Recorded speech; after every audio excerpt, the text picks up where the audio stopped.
Allah kangen kepada pendosa bukan kangen karena dia orang soleh, enggak. Karena Allah sayang sama dia. Bukan karena, kok pendosa dikangenin. Bukan, itu mah kita yang hitung-hitungan. Makanya jangan menganalogikan Allah kayak kita.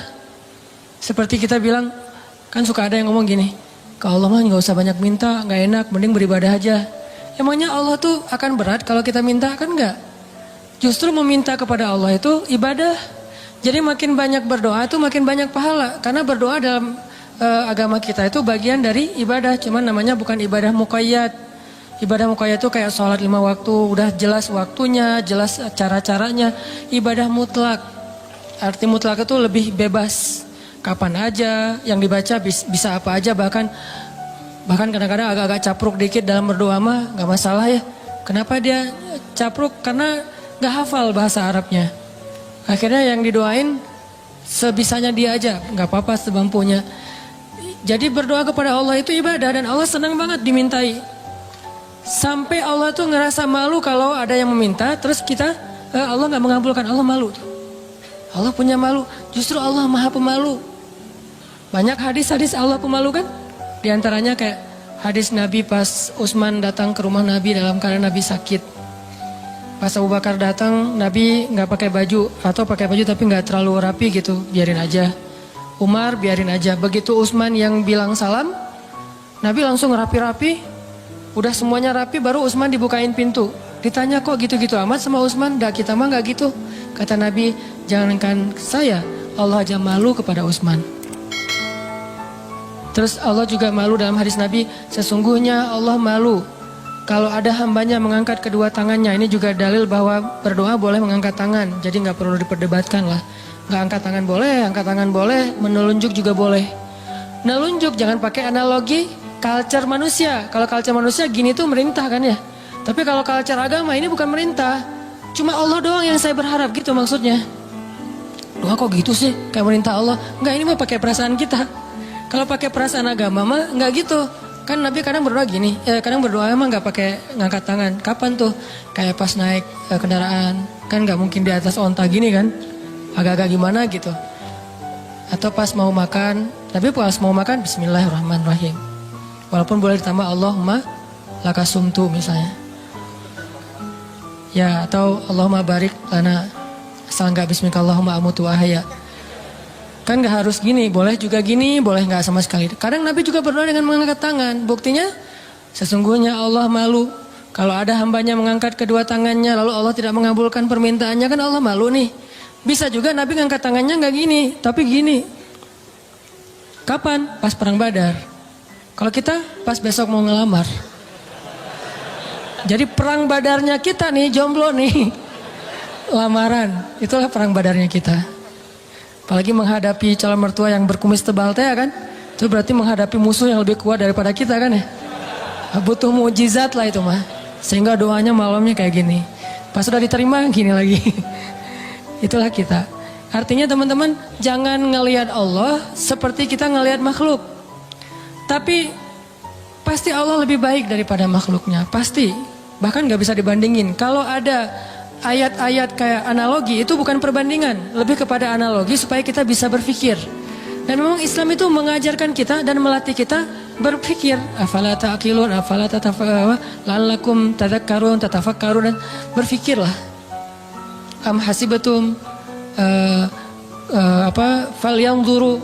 Semuanya tentang berpikir.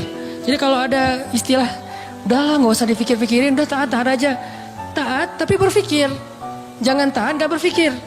Karena agama ini agama milik orang-orang yang cerdas, dibawa oleh orang yang paling cerdas di muka bumi. Dan kecerdasan itu di sini. Tapi kecerdasan doang gak cukup, harus dipadukan dengan keimanan. Baru namanya Rabbaniyah. Nabi itu cerdas banget loh. Saking cerdasnya Nabi, turun ayat 1 juz kehafal sama Nabi. Jibril datang, Muhammad dengarkan, didengarin sama Nabi. Al-An'am kan 1 juz lebih sedikit, 11 lembar kan, 1 juz 10 lembar. Nabi dengerin, Jibril baca, udah selesai Jibril baca, Jibril naik ke langit, Nabi udah hafal. Nabi kasih tahu ke sahabat, udah turun ayat kepada saya yang lebih baik, yang lebih saya cintai daripada langit dan bumi, yaitu yang dibuka dengan Alhamdulillah. Sahabat Ibnu Mas'ud bilang, saya udah hafal ya Rasulullah. Ini lagi sifat tawadunya Rasul. Rasul nggak bilang, emang lo doang, gue juga gitu. Enggak. Saking tawadunya Rasul, Rasul malah kayak seolah-olah beliau nggak bisa gitu, saking menghargainya. Ini namanya ra'fah. Kalau kita kan suka ngeremehin orang, kalau Nabi nggak ngeremehin orang, walaupun beliau pasti di atas rata-rata. Oh gitu Abdullah, coba-coba gitu. Kayak beliau tuh nggak bisa kayak gitu. Abdullah pede kan? Wah bisa. Tapi Allah tahu lah, Nabi pasti hafal karena Nabi nggak bisa baca. Kalau Abdullah mengulang hafalan itu dari Nabi mendengar, gimana kalau Nabi nggak hafal? Kan Nabi membacakan dulu di antara para sahabat. Nggak ada satu huruf pun yang salah yang dibacakan Nabi. Padahal cuma sekali dengar nih. Berarti Nabi itu orang cerdas. Hafalannya kuat. Dan lagi-lagi jangan ngelihat kecerdasan hanya dengan bisa baca tulis. Karena kalau kita pengen baca sejarah, bacalah dengan analogi, dengan persepsi sejarah. Jangan baca sejarah dengan persepsi kekinian, itu keliru. Saya nggak bilang salah ya, keliru. Karena salah dan keliru itu beda. Kalau salah dalam bahasa fikih namanya batil. Benar, hak. Kalau keliru, khata, benar, sawab. Itu keliru kalau kita membaca sejarah tapi pakai persepsi kekinian. Contoh, katanya pintar tapi kok nggak bisa baca tulis? Karena di zaman sekarang pintar itu dilihat dari kemampuan membaca dan menulis. Di zaman dulu, culture-nya belajar itu nggak lewat baca tulis. Di zaman Nabi dulu belajarnya lewat menghafal. Jadi orang yang pintar di zaman itu adalah yang bagus hafalannya. Orang yang pintar di zaman sekarang adalah yang paling pintar nulis dan membacanya. Bahkan zaman now mah udah nggak baca tulis, udah lebih ke aplikasi, udah lebih ke otak atik. Bahkan kadang-kadang nggak aplikasi, googling aja. Saking simpelnya. Jadi orang yang mungkin sekarang dianggap agak kekinian, nggak pintar lagi istilahnya kekinian. Kalau dia dengar ceramah, udah pakai misalnya streaming, atau kalau dia lihat langsung dia pakai recording. Kalau dulu nggak pakai recording aplikasi, recordingnya di sini. Sehingga culture model belajar di zaman Nabi dengan zaman sekarang berbeda. Sehingga kita nggak boleh menjudge sejarah dengan persepsi kekinian, itu nggak boleh. Sama kayak kita menjudge Nabi menikah dengan anak di bawah umur dengan persepsi kekinian. Memang 12 tahun itu atau 11 tahun di zaman sekarang itu di bawah umur. Tapi di zaman itu coba kita baca sejarahnya lebih lengkap deh. Aisyah sebelum dilamar sama Nabi itu udah khitbahan loh. Udah jadian. Sama siapa? Sama anak seorang laki-laki yang belum beriman. Namanya anak Mut'im bin Adi. Mut'im bin Adi ini salah satu orang kafir tapi pelindung Nabi kayak Abu Talib. Setelah Abu Talib wafat yang gantiin Abu Talib itu Mut'im namanya. Mut'im bin Adi.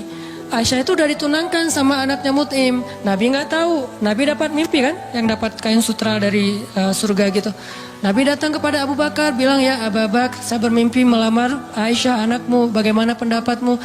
Abu Bakar diam-diam pergi ke Mut'im. Karena Abu Bakar sendiri kalau dilamar Nabi siapa yang bisa nolak kan ya? Nabi yang ngelamar kan. Jangankan untuk Nabi, untuk siapa dulu teh? Julaibib aja diterima kan ya? Apalagi sekarang untuk Nabi nih. Akhirnya diam-diam Abu Bakar datang ke Mut'im. Angkat dong teleponnya. Karena gak diangkat-angkat dari tadi teh. Pas diangkat, udah apa Abu Bakar? Ini ada masalah nih, yuk kita ketemuan. Ya udah di kafe mana? Itu dekat SM aja gitu. Ketemuan kata Abu Bakar, Mut'im nih gimana nih, saya galau berat. Saya gak enak sama kamu. Emang ada masalah apa? Kan kita udah lama berteman. Biasa aja lah gitu. Kata Abu Bakar, Muhammad kamu tahu kan? Oh ya siapa yang gak tahu? Muhammad kan ya orang yang paling mulia di Mekah. Dia ngelamar Aisyah. Mut'im senyum. Bukan kaget, bukan dasar tuh orang. Enggak, senyum. Jadi yang bete Muhammad menikah dengan Aisyah itu justru harusnya kan Mut'im kan?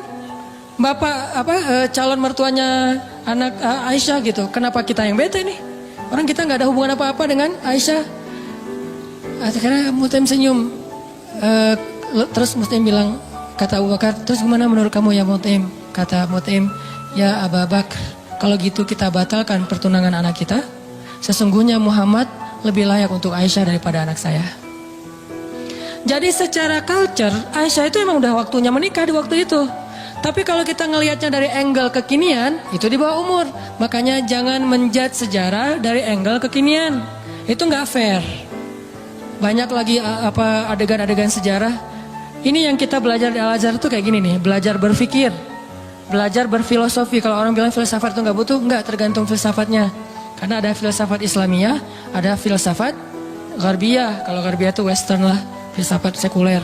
Tapi kalau Islam juga berfilsafat, Ternyata gitu ya, baca tafsir juga butuh filsafat. Saya kalau baca Al-Quran yang ada tafsirnya atau nggak pakai tafsir, misalnya baca Quran beberapa ayat yang udah ngerti gitu ya. Subhanallah, ketika kita berpikir tentang Al-Quran, kebayang hal yang luar biasa tentang kebesaran Allah. Itu luar biasa loh. Kayak saya pernah bilang ayat Allah tuh zatnya, kalau kita ke teman bilangnya orangnya gitu ya. Allah itu zatnya nggak enakan. Apa bukti Allah nggak enakan? Tuh buktinya tuh ayat sebelum tentang pengubahan kiblat. Allah mengatakan Raufun, dirinya tuh Rauf, artinya Rauf itu nggak enakan. Apa wujud nggak enakan Allah? Salah satunya ayat tentang puasa. Itu Allah nggak enakan banget tuh. Mau nyuruh kita puasa aja, perintahnya satu, tapi bahasa-bahasa untuk seolah-olah memotivasi kita, itu satu lembar loh. Ya ayyuhalladzina amanu, kutiba alaikumussyam. Makanya bacanya jangan, ya ayyuhalladzina amanu, beda itu. Beda intonasi, beda pesan. Tapi kalau kita baca ya ayyuhalladzina amanu, kan kata Nabi, bacalah Al-Quran dengan suara sedih kan, bukan dengan suara teriak. Kadang kita ya ayyuhalladzina amanu, tergantung khotibnya kan ya. Padahal kadang ayat itu turunnya nggak gini, tapi santai turunnya. Ya ayyuhalladzina amanu, kutiba alaikumussyam. Wahai orang yang beriman, diwajibkan bagi kalian berpuasa. Tapi coba perhatikan kalimat berikutnya, kayak Allah nggak enakan banget. Kama kutiba alal ladzina min qablikum, seperti telah diwajibkan kepada orang sebelum kalian. Seolah-olah Allah ngomong gini, puasa ya, tapi nggak usah khawatir, bukan kalian doang yang disuruh, yang lain juga disuruh gitu. Kayak kita bilang ke teman kita nih, lagi ada event, kita jadi panitia gitu. Terus kita sebagai ketua panitia bilang ke teman-teman kita tim, tolong angkatin meja ya, soalnya yang lain di depan lagi beres-beresin sendal atau apalah. Tolong angkatin layar ya, tolong gulung layar ya, soalnya yang lain lagi beresin meja di dalam. Artinya bukan kamu doang yang disuruh, yang lain juga kerja, gitu kan?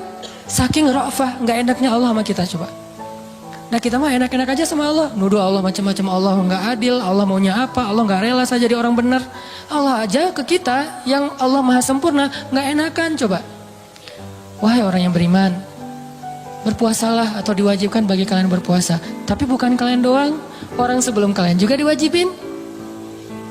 Kama kutiba alal ladzina min qablikum. Ini untuk kalian bukan untuk saya. La'allakum tattaqun, supaya kalian bisa jaga diri. Kan takwa itu menjaga, wiqayah.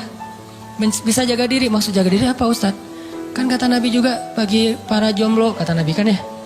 Kalau kalian udah sanggup menikah, menikahlah. Kalau nggak sanggup atau nggak ada yang mau sih, nggak ada hadisnya sih, nggak sanggup maksudnya. Nabi kan ngomongnya elegan ya, saya aja yang nerjemahinnya kurang elegan. Maksud nggak sanggup di sini itu bukan cuma nggak punya materi, nggak ada yang mau juga. Kan nggak mungkin Nabi bilang nggak mau ya, nggak ada yang mau ya, nggak mungkin kan? Kalau kalian nggak sanggup, dalam kurung versi saya nih, nggak punya uang atau nggak punya calon, atau ada calon banyak tapi nggak ada yang mau, misalnya tutup kurung, gitu kan? Kalau kalian nggak sanggup, puasalah. Karena itu bisa menjaga diri kalian. Udah Ustaz puasa makin pengen nikah. Saya banget tuh. Dulu, alhamdulillah udah enggak lah. Cukup ya. Oke, lanjut. Supaya kalian bisa jaga diri. La'allakum tattaqun, karena takwa itu menjaga diri. Bisa menjaga diri dari hawa nafsu, bisa jaga diri dari api neraka. Banyak makna jaga diri di sini. Udah selesai belum? Allah masih ngomong gini, ayyamam ma'dudat, gak usah khawatir, gak lama kok, cuma beberapa hari. Kenapa Allah gak bilang aja 29 hari atau 30 hari? Kenapa bilang beberapa hari? Kenapa Allah gak bilang 1 bulan? Kan puasa 1 bulan kan? Kenapa gak bilang syahran wahidan? Kenapa ayyaman ma'dudat? Karena pengen ngasih angle bahwa ini ringan, cuma beberapa hari doang kok. Lagian puasa kan bukan bulanan, harian. Sanggup gitu puasa bulanan? Sahurnya tanggal 1, buka puasa tanggal 29 gitu. Gak sanggup, makanya Allah bilang ayam, beberapa hari. Ini yang saya belajar di Al-Azhar. Jadi saya merasa bersyukur, bukan ngelebih-lebihin ya. Pasti kampus-kampus yang lain juga keren-keren. Cuma karena saya gak ngerasain, saya taunya Al-Azhar. Di Al-Azhar itu kita belajar detail banget. Kenapa saya bilang ada S2, S3 cuma 1 huruf Al-Quran jadi dapat tesis, disertasi. Karena yang dipelajari itu detail. Ngapain gitu-gitu amat sih, udah tahan aja. Enggak, kalau yang muta'ad aja gak usah berpikir. Tapi berpikir supaya kita bisa menjadikan agama ini sebagai rahmat, sebagai solusi buat kehidupan kita. Ini bedanya belajar Al-Azhar dengan di beberapa tempat ya. Kalau di beberapa tempat belajar fikih itu lebih kepada produknya. Produk fikih. Halal, haram, boleh nggak boleh, itu kan produk fikih kan. Kalau di Al-Azhar bukan belajar produk, belajar cara memproduksi. Mesinnya dipelajari. Sehingga ketika ada masalah baru, mesin ini tinggal diulik dikit, produksi yang lagi yang baru. Kayak tadi misalnya bikin apa gitu, ternyata udah berubah zamannya, udah seleranya udah nggak kayak gitu lagi, akhirnya digantilah, bikin lagi yang baru. Tetap mesinnya sama, cuman dia bisa beradaptasi dengan kebutuhan pasar. Itu bedanya di Al-Azhar. Kita belajar mesin fikih. Bagaimana memproduksi fatwa kalau di bidang fikih. Kalau di tafsir, bagaimana mengambil ayat terus jadi kesimpulan berfikir. Jadi berfikir dengan Al-Quran, bukan berfikir dengan menurut saya, enggak. Pola fikir kita tuh dibangun di Al-Azhar. Sehingga pas kita dengerin dosen ngomong, benar-benar tuh calangapan bener tuh. Karena ilmu dosen-dosen di sana tuh luar biasa. Kalau ngomong tuh kayak seolah-olah dia udah kuasai seluruh Al-Quran. Jadi Al-Quran itu diambil tuh sepotong-sepotong dikumpulin, jadilah satu menu makanan. Tuh gitu di Al-Azhar teh. Intinya yang saya pengen sampaikan kepada teman-teman, jangan ngelihat Allah kayak ngelihat makhluk. Karena nanti jadi salah paham. Jangan banyak minta lah, gak enak sama Allah. Justru Allah itu gak enak kalau gak diminta. Allah senang banget kalau kita minta. Dan Nabi yang paling banyak meminta ke Allah namanya Ibrahim. Sehingga disebut Inna Ibrahim la'awwahun halim. Apa arti awwah? Bukan awwah ya. Awwah artinya da'a. Suka berdoa. Dan di Al-Quran itu Nabi yang paling banyak kalimat doanya kan Ibrahim kan. Dikit-dikit ya Rabbi, ya Ilahi, ya Allah. Selain Musa, awwahun da'a, suka berdoa. Gitu juga tadi dalam kasus surga neraka. Ada orang bilang, saya emang gak takut sama neraka. Setan aja, iblis takut sama neraka. Kita lebih garang daripada iblis? Enggak. Iblis itu udah paling, kalau dibilang bejat, paling bejat mah iblis. Udah gak ada lagi lebih bejat daripada iblis. Udah gua mah lebih bejat dari iblis, gak ada. Iblis itu paling bejat tuh udah.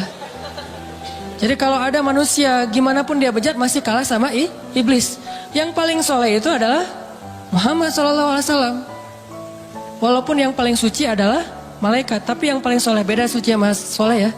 Karena orang soleh bisa aja ada kesalahan. Nih berpikir nih. Orang soleh tetap ada kesalahan. Kalau suci nggak ada kesalahan. Dan nggak ada manusia yang suci. Yang ada manusia yang soleh. Nabi bukan suci, maksum, terjaga. Kesalahan tetap ada, tapi bukan dosa. Karena Nabi tidak berbuat dosa, karena maksum. Tapi kesalahan, beliau bermasam muka. Beliau salah memutuskan tentang perkara tawanan perang dalam perang surat Al-Anfal. Beliau salah misalnya keliru dalam masalah sikap kepada orang-orang yang belajar kepada beliau. Terus didatangin orang-orang kafir Quraisy yang belajar suruh mojok dulu, ditegur sama Allah. Ayat teguran ke Nabi itu banyak loh. Termasuk beliau karena pengen nyenengin istri-istrinya yang lagi cemburu. Nabi bilang, ya udah deh, saya gak akan minum madu lagi. Kan baru pulang nih dari rumah salah satu istrinya, ketemu istri yang Aisyah. Aisyah nanya, dari mana aja sih kok lama banget datangnya? Itu dari rumah Sofia. Ngapain sih di sana terus? Kan dia tuh maksudnya pendek gitu. Udahlah, makan apa sih? Dikasih apa sih sana? Emang makanannya enak banget ya? Enggak, cuma minum madu doang. Wah, nggak enak, pasti madunya nggak bener nih. Mulutnya nggak enak tuh. Akhirnya Nabi bilang, ya udah, mulai sekarang saya nggak akan minum madu lagi. Demi menyenangkan Aisyah. Turun ayat. Wahai Nabi, kenapa kamu mengharamkan apa yang Allah halalkan demi menyenangkan istrimu? At-Tahrim. Yang paling soleh di muka bumi dan di dunia akhirat dan langit bumi nih, Nabi Muhammad. Tapi yang paling suci, malaikat. Di sini ketahuan, oh ternyata orang soleh juga bisa ngelakuin kesalahan. Kalau Nabi kekeliruan, kalau kita kesalahan. Tapi dia langsung recovery, balik. Gak ada yang suci. Fala tuzakku anfusakum. Jangan kalian menganggap diri kalian suci. Tapi yang paling bejat adalah iblis. Kemudian setan. Setan ini minal jinnati wan nas, ada jin ada manusia. Sehingga kita kalau bilang saya nggak takut neraka agak-agak klise menurut saya. Berarti sia-sia dong Allah menciptain neraka, ternyata manusia nggak takut. Jadi kayak Allah udah banyak fattakun nar, itu perintah loh. Fattakun fa illam taf'alu wa la taf'alu fattakun nar. Apa arti kata fattakun nar, takutlah kalian kepada neraka. Nar bahasa Arab, naruka nerakamu. Jadi bahasa Indonesia neraka. Bahasa Arab yang diserap menjadi bahasa Indonesia. Fattakun nar allati uiddat lil kafirin. Yang disiapkan untuk orang yang kufur.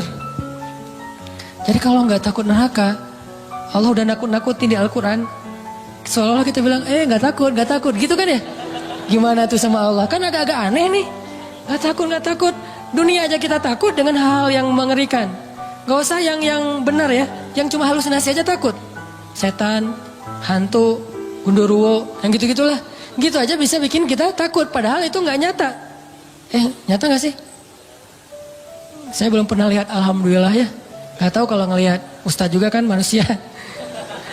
Artinya yang gak nyata-nyata amat aja kita takut. Giliran yang nyata, Allah sendiri suruh kita takut malah gak takut. Kan agak klise nih. Pasti pola pikirnya gak menyeluruh nih, belum lengkap, belum utuh. Surga, biasa aja gak pengen surga.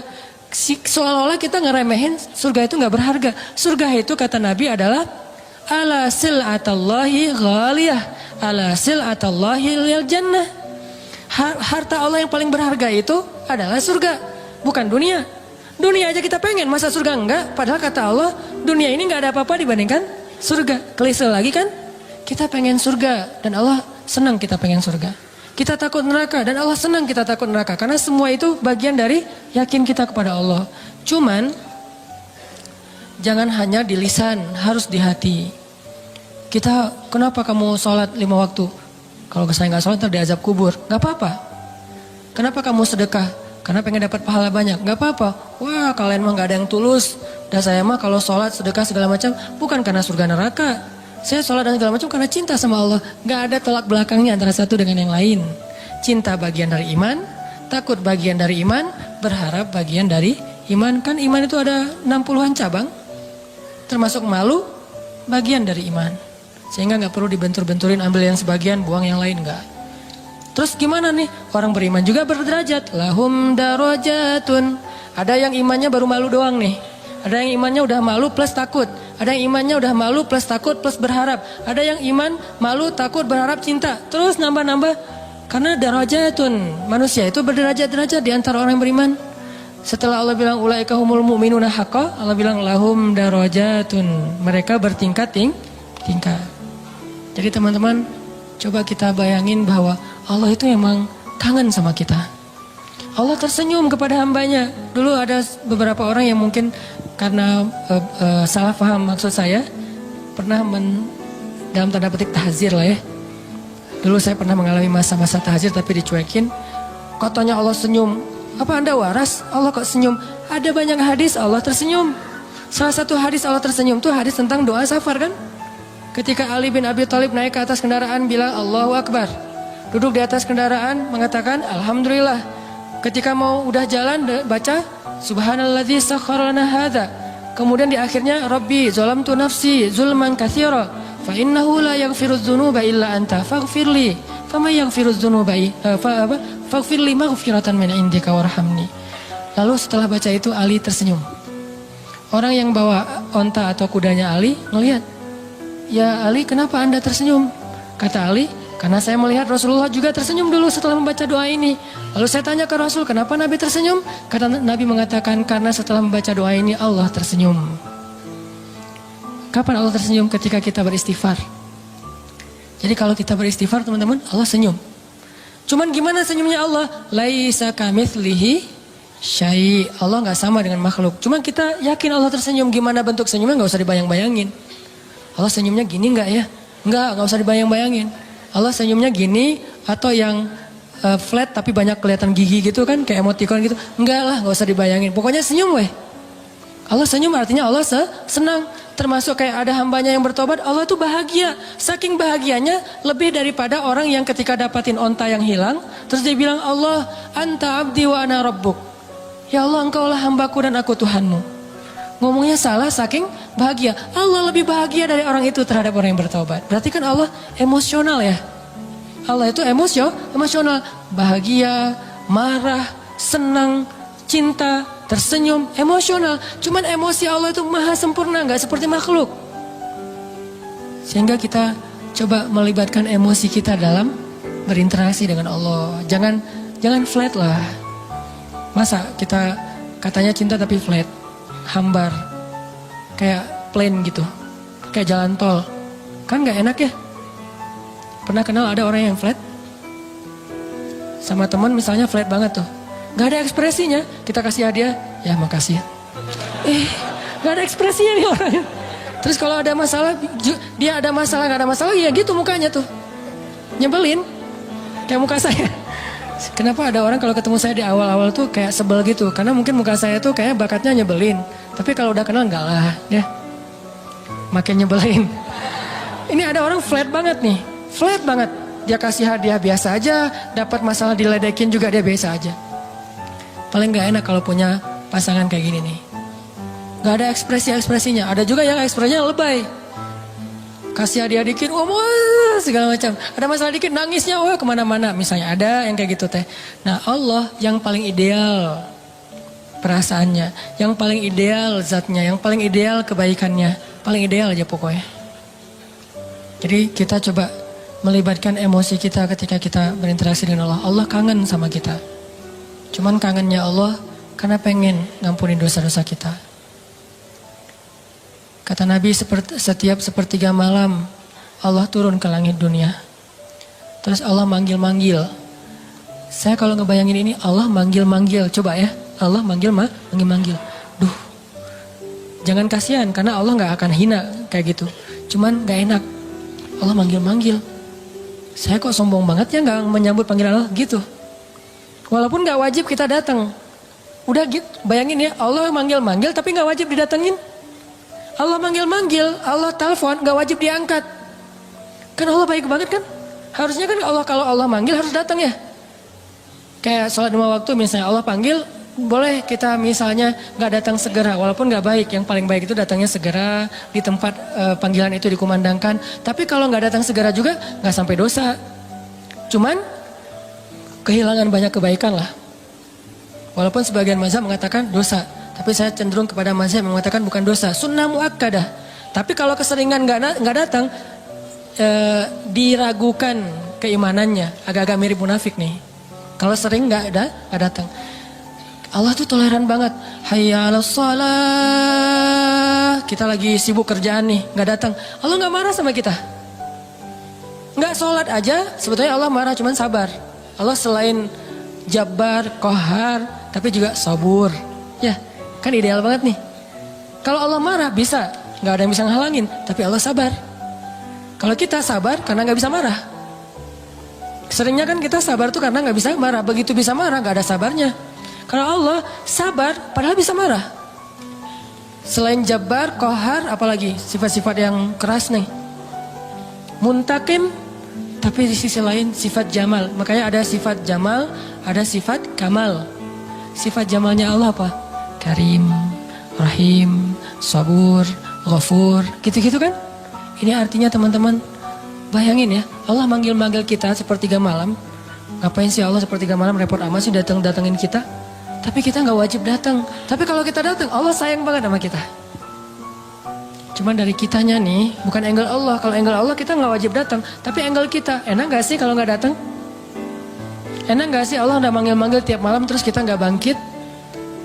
Kalau kita bangunnya telat, pas azan subuh baru bangun, ngerasa gak sih? Aduh Allah maaf ya, bangunnya telat. Gitu gak sih ke Allah? Karena kita kalau ke makhluk gitu banget loh. Di telepon ternyata miss call 10 kali gak diangkat. Langsung maaf ya, emoticon, segala macam. Minta maaf tuh rasa tangan diginiin tuh banyak sampai 10 juga. Kok kita ke makhluk gitu, ke Allah enggak? Padahal makhluk itu enggak terlalu berjasa sama kita. Allah mah berjasa dari sejak kita dalam kandungan ibu kita. Bahkan sebelum kita diciptakan. Tapi kita enggak pas bangkit dari tidur. Duh Allah maaf ya, saya bangunnya telat, astagfirullah gimana nih. Langsung wudhu datang ke masjid, minta ampun kepada Allah. Padahal kita enggak wajib datang. Ini lebih ke ngomongin emosional. Saya nggak ngomongin hukum fikih.